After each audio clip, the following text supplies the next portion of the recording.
Hello, and welcome back to Thecrimereel.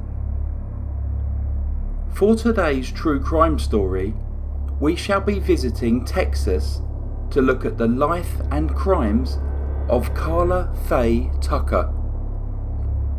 Karla was born on 18th of November 1959 in Houston, Texas.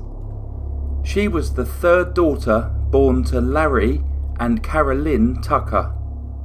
Her sisters, Carrie Ann and Kathy Lynn, were 1 and 2 years older than her respectively.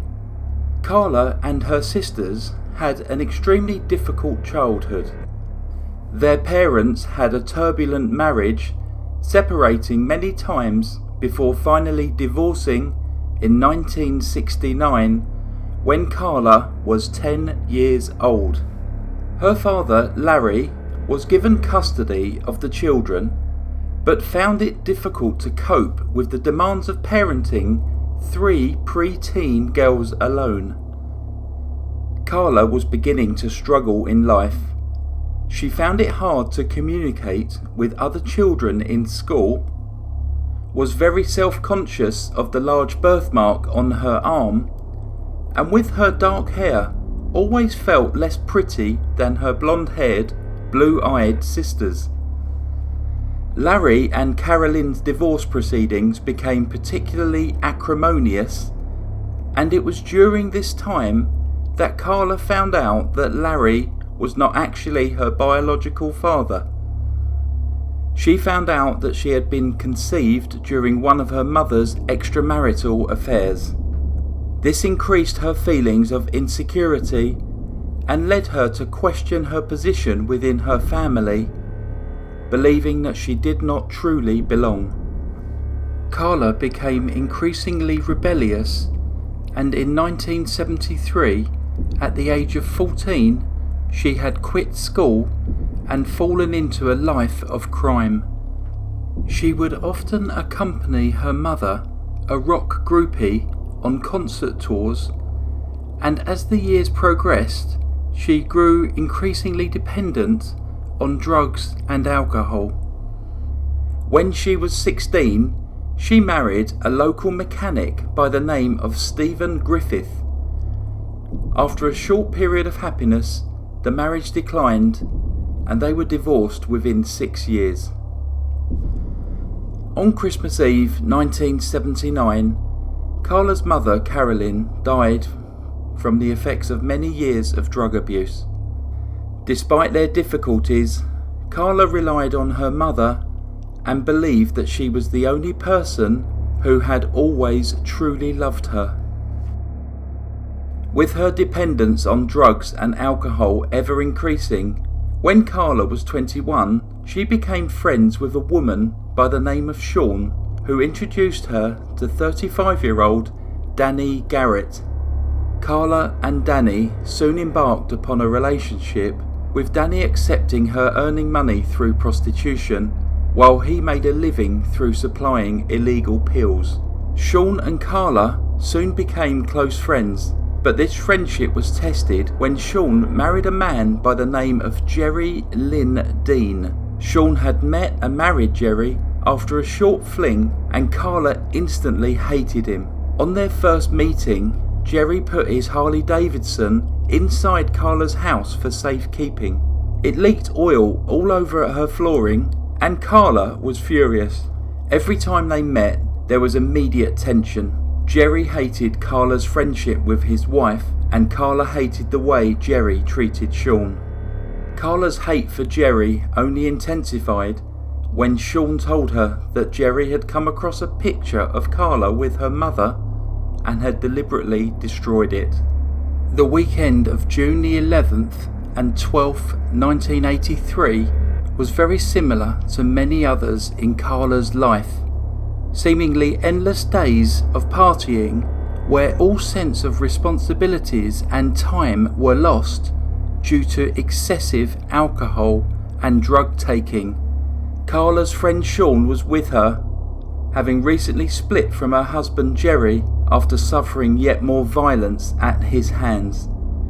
This only served to intensify Karla's hate for the man further. At some point in the early hours of Monday the 13th of June 1983, Karla, Danny, together with their friend James Liebrand, decided to visit Jerry's apartment in Watonga Drive, northeast Houston. They went to the apartment in order to steal some motorcycle parts and to collect money that was owed to Karla. Karla had stolen the keys to Jerry's apartment from Sean, although Sean believed them to be lost. When they arrived at Jerry's apartment, Karla and Danny went straight inside while James went looking for Jerry's El Camino. During the burglary, Karla and Danny confronted Jerry in the bedroom, at which point it is believed that Danny struck Jerry multiple times in the head with one of Jerry's hammers. There were several tools left lying around the bedroom that Jerry used in his job as a cable installer. Karla could then hear a gurgling sound coming from Jerry, consistent with fluid building up in his lungs.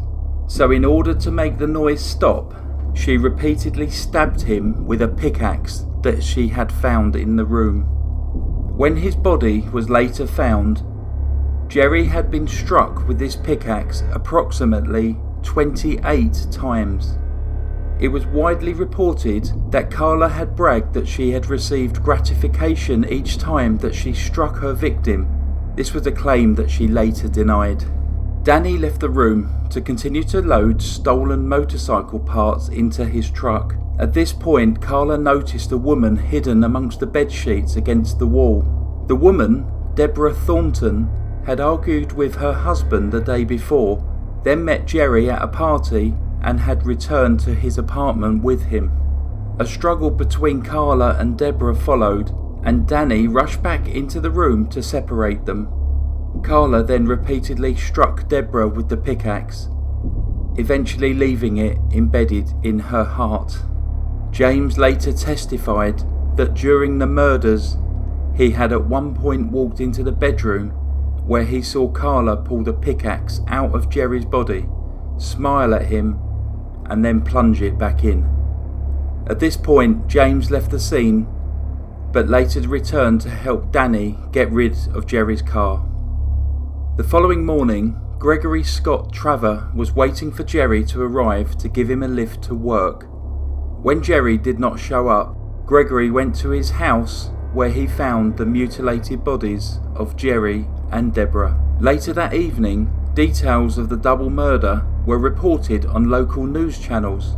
Karla and Danny are thought to have sat laughing as they watched these reports, declaring that they would now be famous.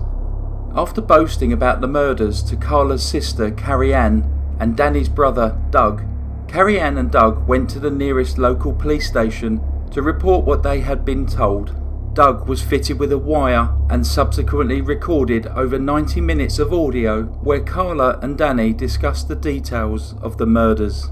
5 weeks after the murder, Karla and Danny were arrested for the killings. James turned state's evidence in return for his freedom.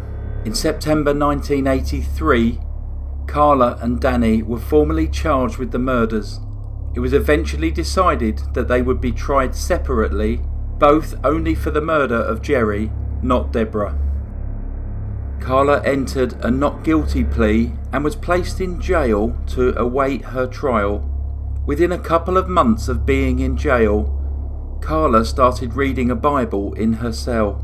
She stated that this led to an awakening for her, begging for God's forgiveness. She then became a Christian in October 1983.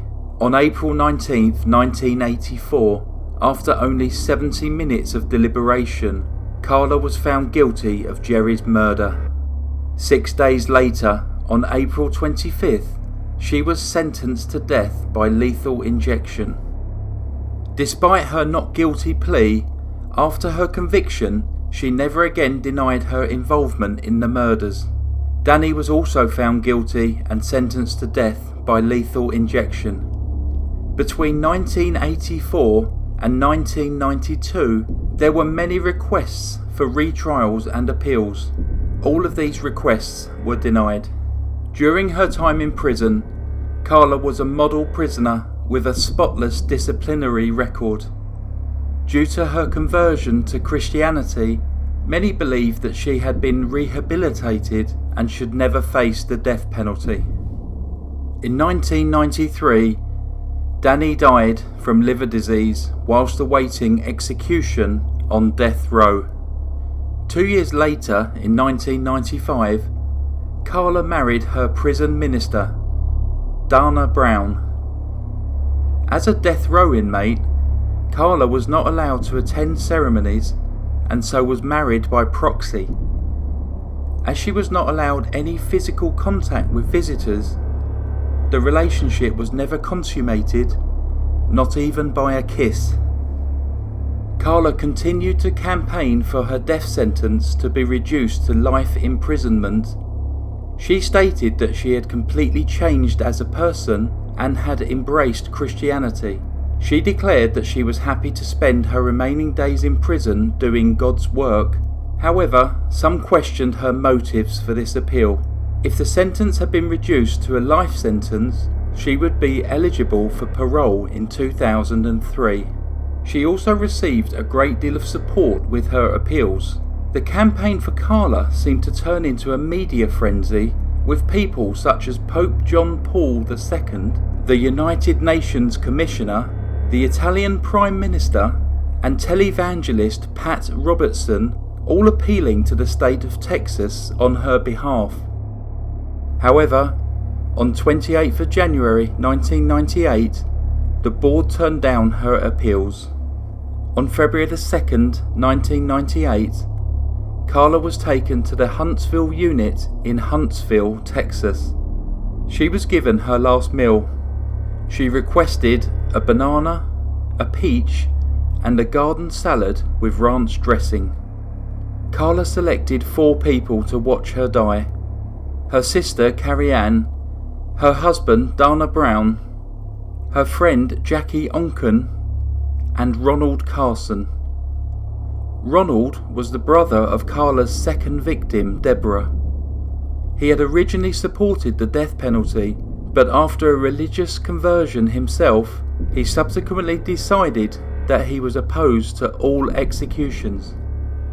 Also present to witness the execution was Deborah's husband, Richard Thornton, along with her son and stepdaughter.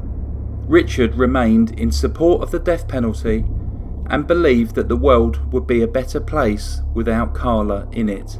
Despite numerous attempts to stop Karla's execution, her fate was sealed when the then Governor George W. Bush refused to give her a temporary reprieve. Noisy protests by those both for and against capital punishment were held outside the prison. Karla was executed by lethal injection the following day.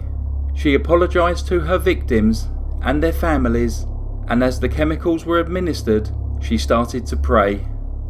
8 minutes later, at 6:45 p.m, she was pronounced dead.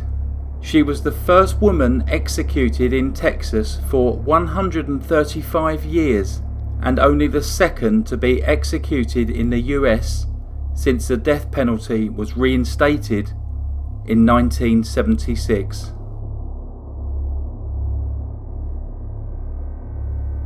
If you would like the chance of winning this script, please enter in the comments, somewhere in your comments, comp or competition, and I'll put you in the draw. I'll draw out the winners a week later, next Wednesday, and we'll post you the script wherever you are. I can send it to your workplace if you prefer, or your home. It's up to you. Thank you once again for listening to the Crime Reel.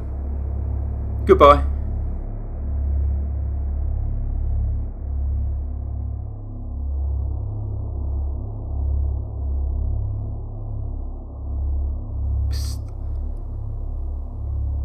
Don't forget to enter the competition. Just enter comp or competition into the comments. Thank you. Goodbye.